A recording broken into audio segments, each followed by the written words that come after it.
Jeff Fillion. Radio X. On est prêt pour Denis l'infirmier. C'est notre dernière du printemps. On va revenir au mois d'août. Puis, c'est ça. On va essayer de passer un été pour... ça va faire du bien pour le mental. J'espère que notre ami Denis et son équipe vont être capables de prendre un peu de vacances. J'espère que le staff va être capable de le faire juste avant de commencer avec les sujets de Denis. Et ça intéressera peut-être Denis aussi, puis un paquet d'auditeurs. Merci quelqu'un que plusieurs suivent sur Twitter, Mad Pharmacist, qui est dans le milieu de la santé, nous donne les chiffres de la Grande-Bretagne. Quand même surprenant de savoir que malgré le variant Delta, là, qu'on entend parler partout, Grande-Bretagne, le variant Delta. Ils ont attendu avant de tout déconfiner. Ah oui, mais ils n'ont pas de monde, donc c'est assez tranquille. Même que, malgré les masques et toutes les mesures que nous avons suivies dans les derniers mois, il y a plus de morts depuis quelques semaines en Grande-Bretagne de l'influenza, donc de la grippe, que de la COVID. Donc, la grippe est de retour, ce qui est peut-être une bonne nouvelle, mais contrairement à ce que nos grands connaisseurs nous disaient, il semblerait que les masques et toutes les patentes qu'on fait nous protègent pas tant que ça parce que la grippe s'installe et le nombre de cas de grippe en Grande-Bretagne est beaucoup plus élevé que la COVID et le nombre de morts est plus grand que ceux de la COVID. Eh bien, c'est bizarre, hein? Donc, Denis l'infirmier, bon midi, bienvenue à Radio X. Denis, comment tu vas? Ça va très bien, vous autres? Ça va bien, ça va bien. Ben, ça va bien. J'ai plein de questions, plein de gens qui me posent des questions sur les histoires de vaccins. Là. Je trouve un peu cave la manière que ça s'est fait. Là, là on est rendu que... regarde, la gestion de ça n'a pas de sens. Là. La gestion n'a pas eu de sens. Les gens se disent, sont en train de jouer avec nous autres? Il y a beaucoup de points d'interrogation. Moi, j'aurai, la même journée que Jerry, j'aurai ma deuxième dose de Moderna. Oui. Je m'attends à une bonne claque sur la gueule. Il semblerait que plusieurs deuxièmes doses, surtout que le Moderna, semble provoquer des réactions chez certaines personnes. Même si j'ai rien eu à la première. Même si tu n'as rien eu à la première. Moi, j'ai rien eu à la première. Okay. Absolument rien. J'étais au golf le lendemain matin à 5h30. Mais je prévois l'être au golf le lendemain matin aussi. Mais au pire aller, on prendra 8-9 Advil. Mais semblerait que faut... Mais là, il y a des mélanges de doses. Je ne sais pas, Denis, comment est-ce que tu vois ça de ton côté? Je sais que c'est pas ton expertise, toi, tu es sur le plancher, mais c'est quand même spécial de voir comment on se comporte avec ce qu'on a à la portée de main. J'essaie de m'imaginer la gang à Dubé avec ses fonctionnaires. Bon, qu'est-ce qu'on a, là? Bon, qu'est-ce qu'on a, là? Bon, là, on a 1 million d'AstraZeneca. Bon, ouais, l'AstraZeneca, c'est lui des trois qui est pas bien bon, ça? Ouais, mais là, c'est lui qu'on a. OK, va-t'en à la TV, il va dire qu'il est bon. Bon, ben là, moi-même, j'ai un AstraZeneca dans mon bras. C'est un bon vaccin. Il n'y a pas de danger, il n'y a pas de danger, il n'y a pas de danger. Hop, il y en a une qui meurt. Ben non, mais ça, c'est anecdotique, il n'y a pas de danger. Et là, qu'est-ce qu'il nous reste dans l'entrepôt? On n'a plus d'AstraZeneca. Ah ouais? On n'a plus l'AstraZeneca. Ouais, mais là, l'AstraZeneca n'est pas diable, là. Mais seriez mieux qu'un autre. Ouais, lequel? Pfizer. Avec Pfizer, ça fait un bon mix. Il y a du Pfizer? Ouais, il y a du Pfizer. 2 jours après, on a 50 du Pfizer.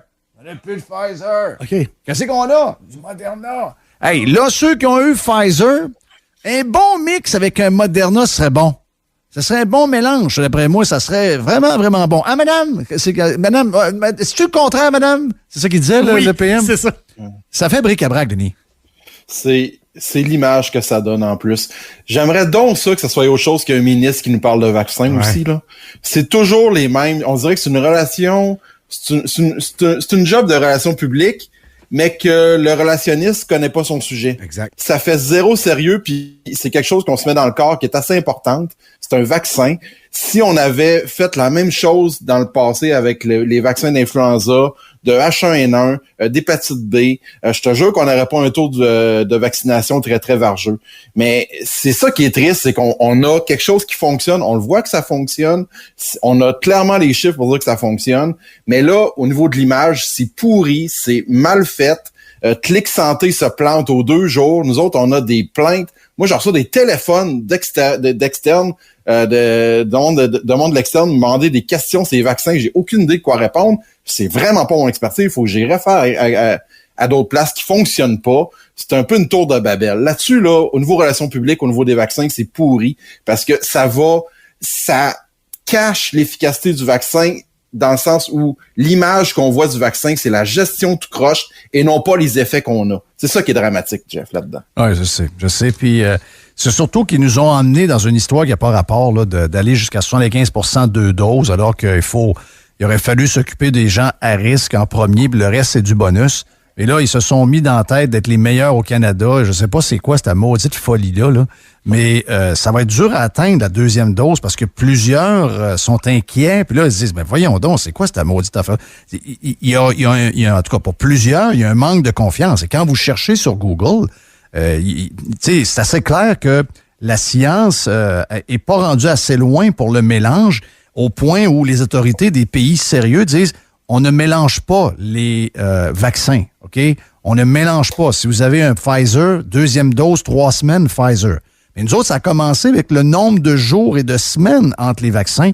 Finalement, on est bric-à-brac tout partout. Faut pas se surprendre de ce qui s'est passé au cours des 15-16 derniers mois. C'est quand même surprenant de savoir qu'il y a 4-5 millions de Québécois qui sont encore bandés sur ce premier ministre-là. C'est quand même incompréhensible. Oublie pas que moi, Jeff, là, mes 2 doses, j'ai eu 122 jours entre les doses. Oui. T'as pas eu de deuxième dose. C'est probablement que je suis bien protégé aussi, là. J'ai pas de doute là-dessus, là. Mais quand même, au niveau de la gestion au début, ça a été vraiment bizarre. Là, on pouvait devancer notre deuxième dose parce qu'on avait des doses. Mais on va être numéro 1 avec les vaccins, mais qu'on produit pas. Fait qu'on est hyper dépendant de tout le monde parce qu'on est zéro autonome au niveau des vaccins, mais on s'obstine à être les meilleurs pour vacciner. Imagine-toi si on nous avait pas permis d'être dans le programme de pays pauvres, puis si les Américains nous avaient pas donné des millions et des millions et des millions de doses pour nous sortir du trouble. Comment on serait dans la marde? D'après moi, on serait rendu à donner le vaccin chinois. Ben, oui. On serait probablement rendu là, malheureusement. Mais bon, qu'est-ce que je te dis? On est là, puis au moins, ça vaccine encore. Mais on voit les effets, Jeff. Les chiffres sont clairs, mais le système est encore en surchauffe. Mais le système est en surchauffe. Aucun cas de COVID. Écoute, j'ai sorti des statistiques pour toi, là. Présentement, mes départements de médecine générale sont à 100% occupés. Mes départements de chirurgie, on opère parce qu'on essaie de récupérer, on dépasse le 100%.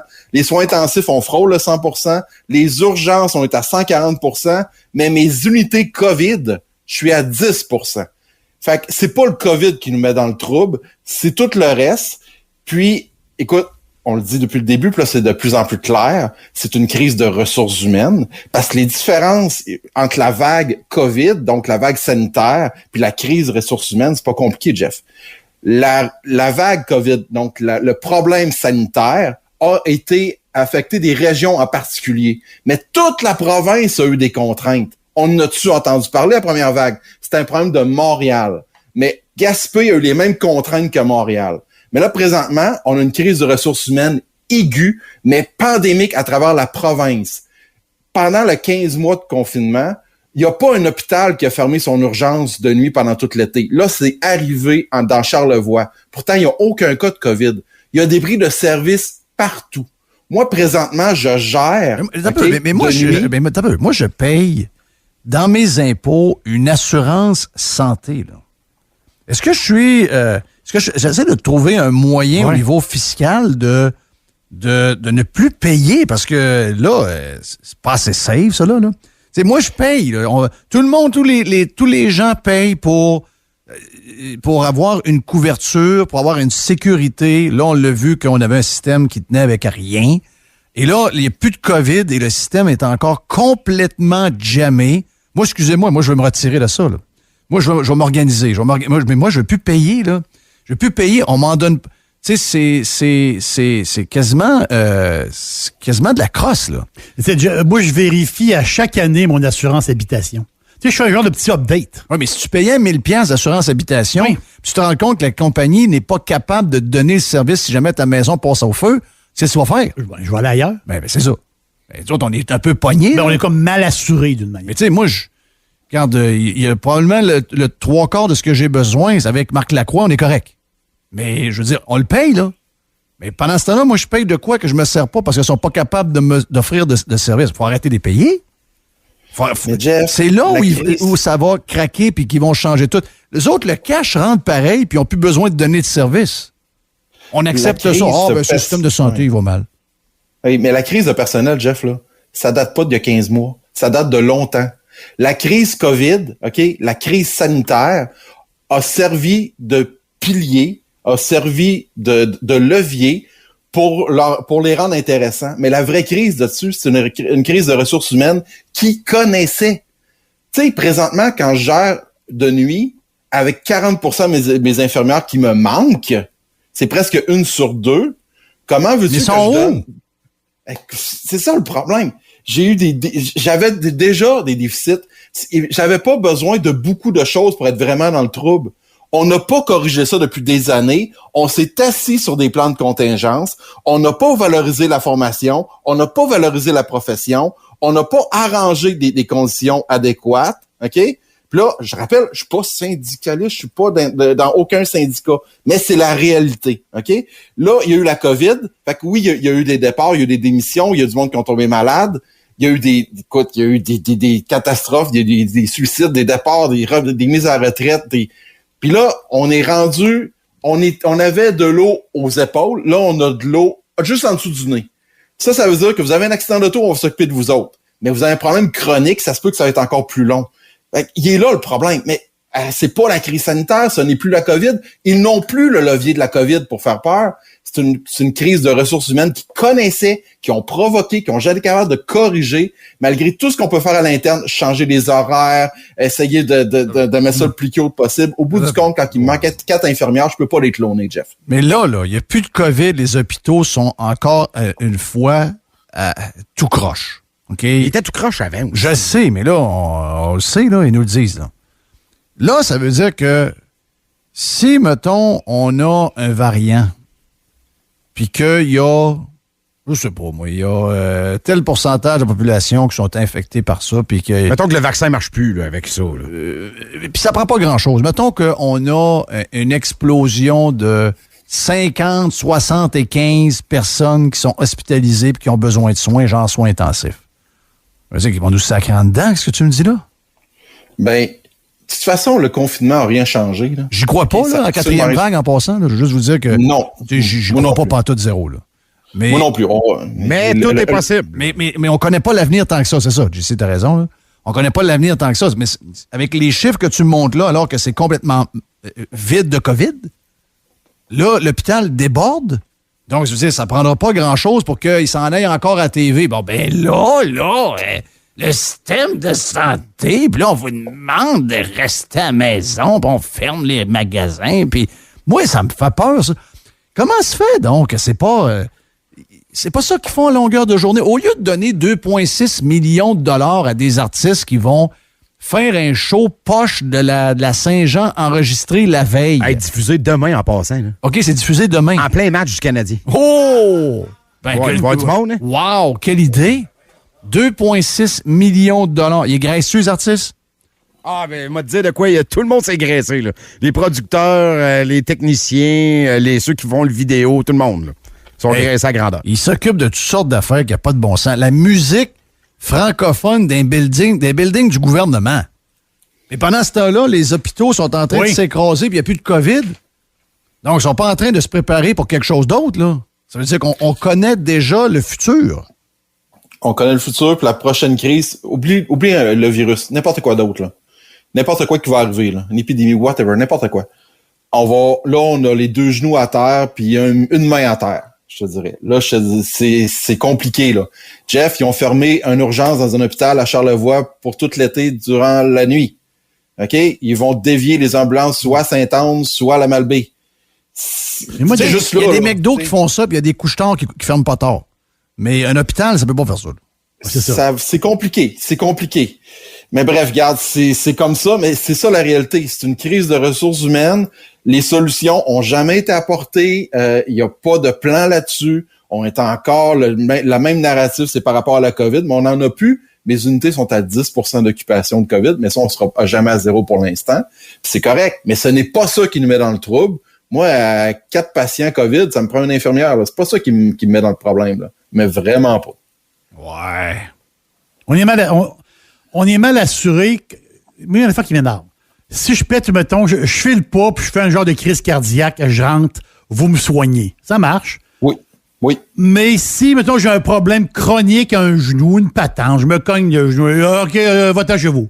Donc, en fin de compte, c'est comme si je t'assurais pour la maison, puis il arrive un gros problème, OK, je t'assuré, mais je sais pas, moi, quelqu'un casse une fenêtre, puis je suis pas assuré. Tu sais, on dirait que c'est comme t'es comme demi-assuré. Ça m'énerve. Ça se peut que tu aies une plaie ouverte qui t'opère juste le lendemain. Ben, c'est sûr qu'il y a des chirurgies. Tu sais, on veut pas reporter de chirurgie, mais tu sais, cette semaine, j'ai une maladie d'inhalo. Je suis obligé de fermer 2 salles d'opération à cause d'une maladie d'un inhalothérapeute. Ça a retardé tout le monde aussi. Là. Fait qu'on est fragile. On est au bout de fragile. Ça n'a plus rapport avec la COVID. C'est un problème de ressources humaines. Mais en attendant, ben écoute, on va essayer de passer un bel été quand même. Ben oui. Bon, c'est un petit Niagara, mon Denis. C'est direction. Ben, c'est parce que Niagara on the lake. Oui, je veux vraiment upgrader mon blog, donc je vais aller faire plusieurs dégustations pour partager tout ça. C'est professionnellement, bien sûr. C'est purement professionnel. Aucun plaisir là-dedans. C'est pour ton blog. Endroit merveilleux. Endroit merveilleux, regarde. Endroit merveilleux. Puis, petit arrêt au genre de moi, ça s'appelle ça, le centre d'achat des outlets. Pas tant. Non. Moi, je me concentre vraiment sur le produit local qui est mes 45 vignobles. Moi, j'ai 3 filles. Les outlets, faut arrêter. C'est des super outlets, là. C'est vraiment hot. C'est juste avant d'arriver à Niagara-on-the-Lake. Puis, du golf. Oui. Du très beau golf dans le coin de Niagara, là. Très beau golf. Cet été, je m'en mets au golf. Ça, c'est sûr. On va essayer de faire une coupe d'attractions. Denis, merci. T'es un champion. Merci de la saison que tu nous as donnée. Denis. On s'en parle au retour cet été quand on va se parler au milieu du mois d'août. Donc, là-dessus, bon été. Merci pour tout. Filion. Réécoute les meilleurs moments sur filion.radiox.com.